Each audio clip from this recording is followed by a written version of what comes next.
for smoking.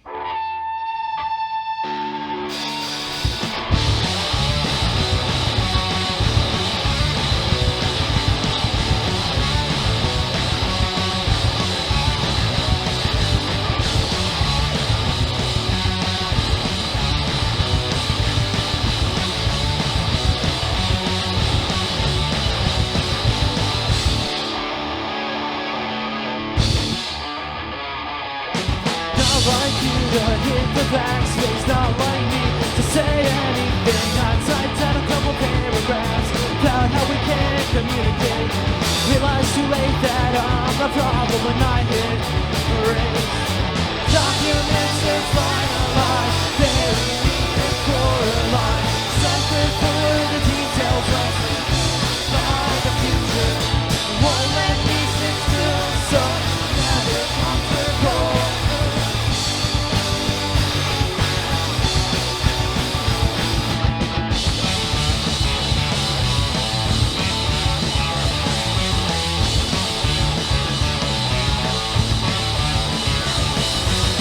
Ride or die, man, if it is with you, I'll take the ladder every single time, man. It doesn't matter if you don't mean it. It doesn't really matter if you don't really mean it. The documents are finalized, bury me with Coraline. The suffer for the details left by the future. Won't let me sit still, so never comfortable.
Hey, I'm Patty Dwyer. I am a comedian from the Gulf Coast.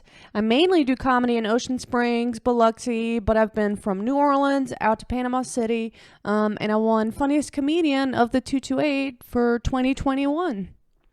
The main thing about producing a comedy show is, working with the venue, which is why I'm excited about the gig at the Sky Bar, because the staff there is amazing, and they all really want this to happen and work, and that's why I know it's gonna work.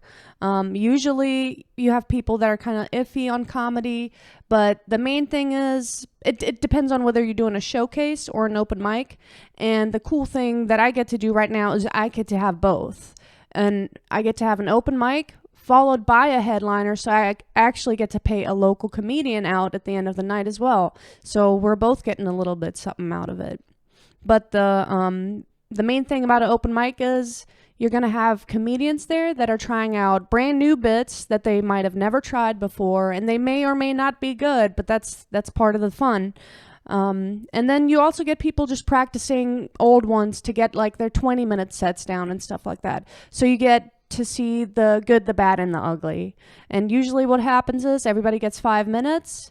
You go up, I time you, and then at 4 minutes, I light you. You got a minute to wrap it up and finish your joke.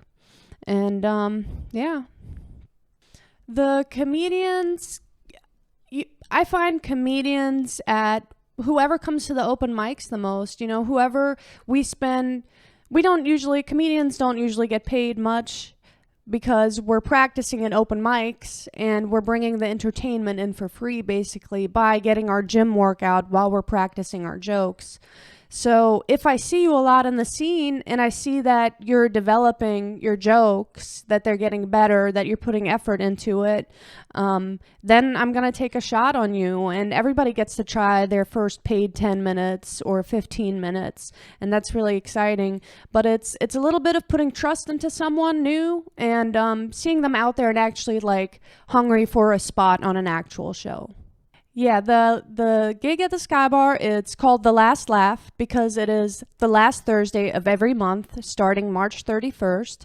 And it'll be at 8:30. We're going to have the sign-up sheet out. So any comedians or anybody who wouldn't call themselves a comedian but wants to try out comedy, they can put their name on that list. And then we'll start at about 9 o'clock. I'll open the show up for a couple minutes, get everybody warmed up, and then I'll let everybody else have a piece of the pie. And then after an hour or so, when we're done, the headliner goes on, does 20 to 30. And yeah, it'll be happening every month. So since the pandemic began, there have been like a lot more Zoom open mics, and I myself hosted an open mic live stream where I invited comedians to come in, but people just watched it from their homes, which was really hard because the definition of comedy is basically, yeah, you're telling jokes, you're telling engaging stories, but you need to have a relationship with the audience. If there's nobody giving you feedback, whether they're frowning or laughing or scared, like it doesn't matter. You need them there to, it's a back and forth. It's a conversation you're having. So like the Zoom open mics, they'll get you through it if there's a lot of traffic and a lot of comments and stuff too. But it's just not the same. You really want to be there in person. Me personally, I still don't have a website. That's fine. I'm a little bit of a boomer millennial. Most of my following is going to be on Facebook, Patty Dwyer, or Instagram, Patty.Dwyer. I have a TikTok, but there's not a lot of stuff on it. But if you hit my Facebook up, you can find that too. So a lot of people tell me they think they're funny. And but just in conversation, and everybody's always scared to go up, and they're like, oh, I'd love to go to an open mic, but I don't know, I don't think I can do it. And I tell everybody, you can absolutely be a comedian. I didn't think I could do it. No, none of these people thought they could do it. But when you are funny in conversation, just take a second to pull out your phone, put the joke or whatever funny thing you said in a notes app, or write it down. And there's no shame in bringing up your phone or bringing up a book when you're at an open mic. A lot of comedians that are constantly writing new stuff and they know what they're doing, they'll still bring up their phone or their book to work through stuff. So don't take it so seriously. And if you have any interest in getting up at an open mic, I encourage you to do it, because the scene down here, and I feel like most comedians, are very inclusive. And when I started doing open mics with these people, I gained a whole new family. So don't be scared. Don't take it too seriously. Just come out and have fun.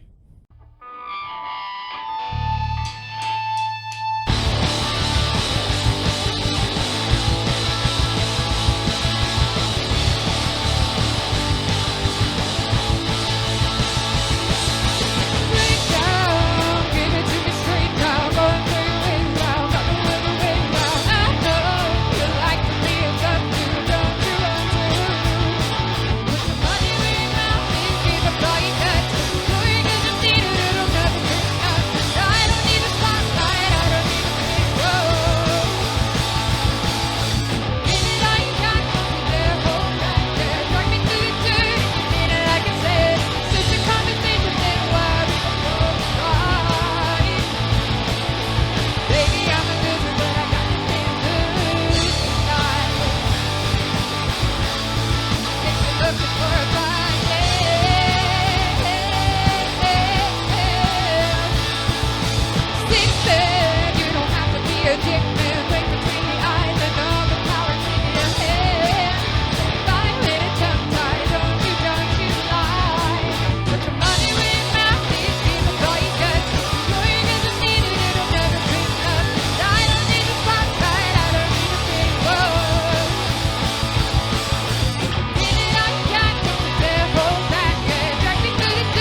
Dark Horizon, and we apologize for that. But we're Northern Light Suplex, and we make shitty music. That's good. Let's do. Perfect. I've never felt more well represented by an introduction. This is good. Well, I'll let you We take this one. have to kind of do it differently. Like I can only write like bits and pieces of songs, but then I can take bits and pieces to Justin, and he's like, "Oh, we can do this here and this here," and that's like we have a song, boom, and then I don't know how you do it really. Usually I'll just write a full song. I do better writing alone, and then I'll kind of bring like the primitive structure of a would-be song, and again kind of hand it to Justin and just be like, hey, this is the direction I want this to go, and he pretty much, you know, figures out what to sprinkle in and how to get it to where it goes from being the bones to, you know, like a full dynamic song. Yeah, and we like to do a lot of pre-production even in our writing. So it's like we all have like different ways that we can record at home. And so it's like we can, Zach can like record something and then he can bring it to me on an off night. And then we can kind of like go through the ideas before we even present it at practice. So that's kind of like also another cool thing that using technology, the future is now.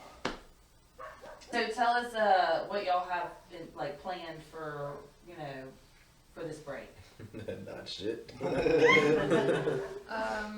We've been like taking a lot of time to write because we've been really trying to play shows and over the last year or so. So now we're taking time that we're all sitting going through a lot of the songs that we've had banked up and preparing for new songs and videos hopefully in the next few months. Interview's over.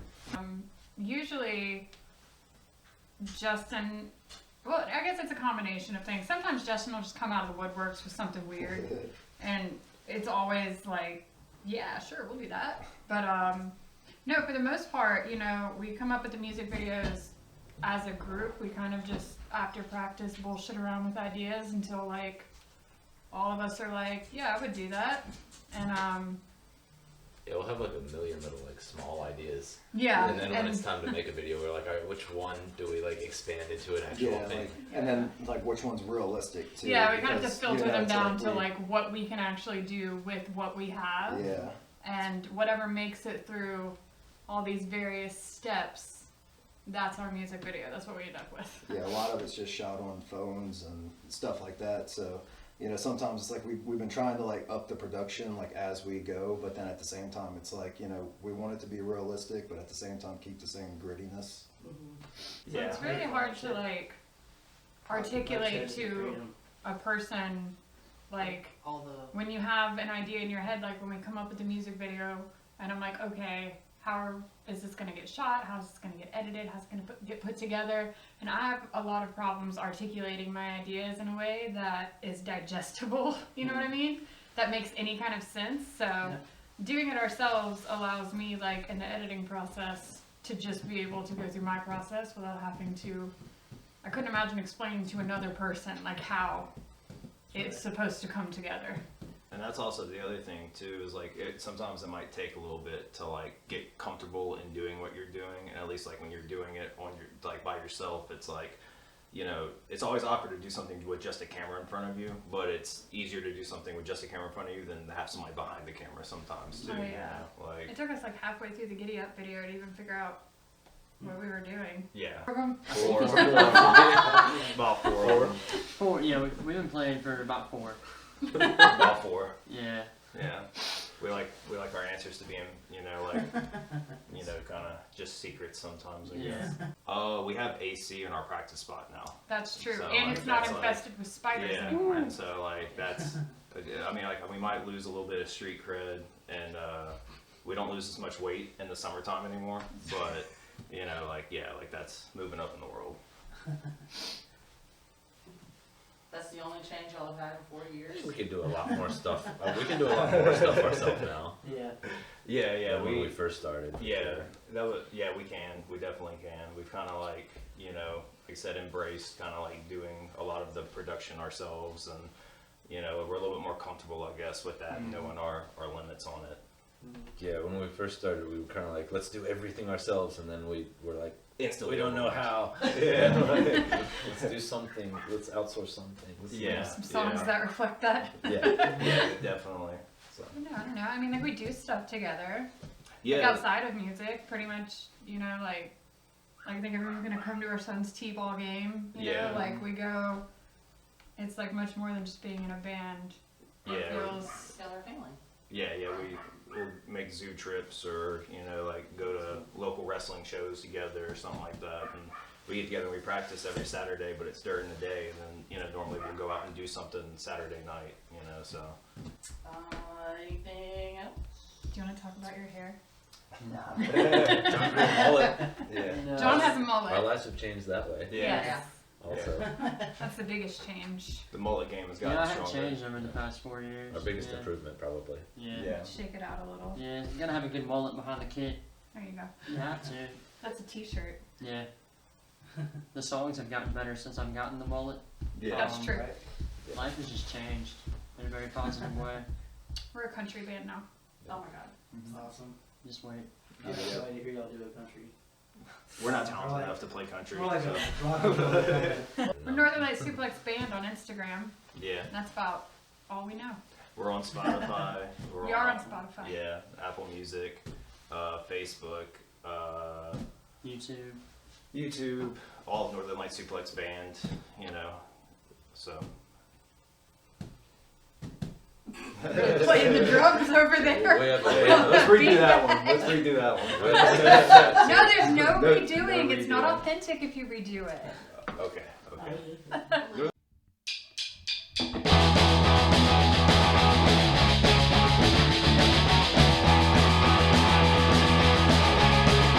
All that I grew up with is a non-regional dialect. I will always thank my mom for that, 'cause I got so fucking sick at packing up and leaving, like somehow pouring gypsy with my own view. Bred a quiet bad habits and never really learned how to let go. Like a psycho pseudo shit show. I'm still fucked from last night. I'm still fucked from last night.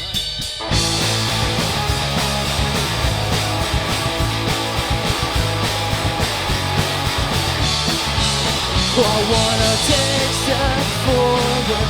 It just might get awkward when I catch up to you. Is it an arrogant fuck you? Text it just as cool, unapologetically myself, and I'm not sure if I like it.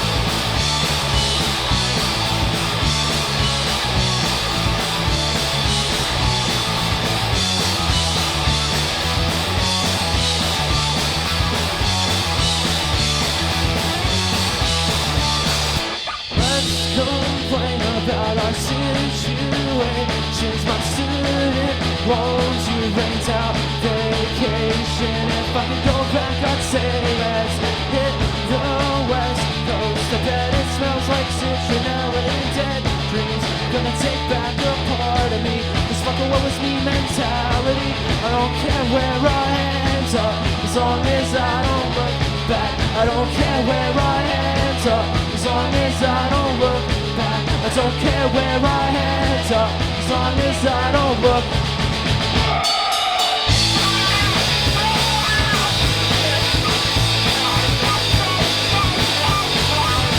I'm gonna take steps forward. If I get awkward, then I'll catch up to. 'Cause it's an arrogant fuck you, and I text it just as cool, unapologetically myself, when I'm not sure if I like it. I'm not sure if I like it. Not sure if I even like this.